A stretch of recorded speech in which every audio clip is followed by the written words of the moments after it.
आप देख रहे हैं भारत की बात खबर अयोध्या से।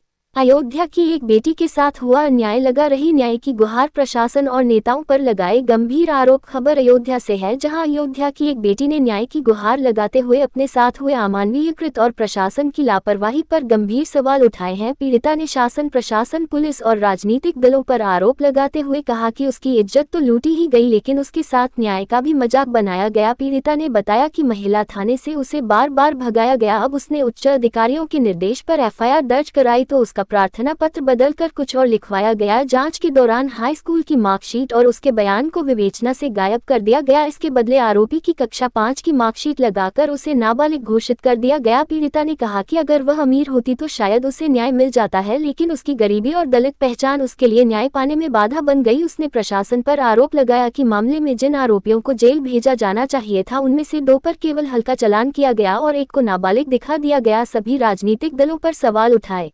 मेरा मामला रेप केस का है और हम बस न्याय चाहते हैं। अभी तक शुरू से लेकर के FIR होने से लेकर के अभी तक सब कुछ गलत हो रहा है मेरे साथ। पहले FIR चेंज कराई गई, उसके बाद गलत बयान दिलाया गया, दबाव में लेकर के हमारे मम्मी पापा को भी बैठाया गया कि क्या कहते हैं, अगर सही बयान मतलब जो हम लिख के दे रहे हैं वही तुम देना, नहीं तो फिर मतलब जेल हो जाएगी तुम्हारे घर वालों को। पहले तो ये कहा गया, उसके बाद में अब जो मैं हाई स्कूल की मार्कशीट में प्रूफ करने के लिए लेके गई थी कि वो जो पहला मुजरिम है वो बालिग है, लेकिन उसको बदल करके उनको बताया गया कि वो नाबालिग है, जबकि मैंने हाई स्कूल की मार्कशीट भी दी थी। इस वजह से उसका मेडिकल भी हुआ जिसमें वो नाबालिग आया है। तो मतलब मैं ये चाहती हूँ कि बस मुझे न्याय दिलाया जाए और मेरा साथ मतलब जो देता है वो दे, लेकिन मतलब दिखावे का कोई साथ ना दे मेरा। कब घटना हुई थी? अगस्त को हुई थी।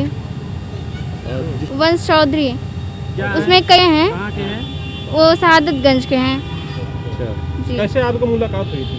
जी, वो मेरे साथ में पढ़ते थे जी। तो क्या आपने कहीं इसकी जानकारी दी है जो आपके साथ घटना हुई है? जी, मैंने FIR पहले तो 4-5 दिन दौड़ने के बाद मेरी FIR हुई है, फिर उसके बाद में जांच हुआ है, तब उसके बाद में मुकदमा भी हुआ है, लेकिन सही तरीके से मेरे साथ कुछ भी मतलब सही नहीं किया गया है। इस घटने में कितने लोग सम्मिलित थे? 9 लोग थे, जिसमें से 2 लोग का 151 में चालान हो गया है और 4 लोगों को जेल हुई है। बाकी सारे लोगों को अभी पकड़ा नहीं गया।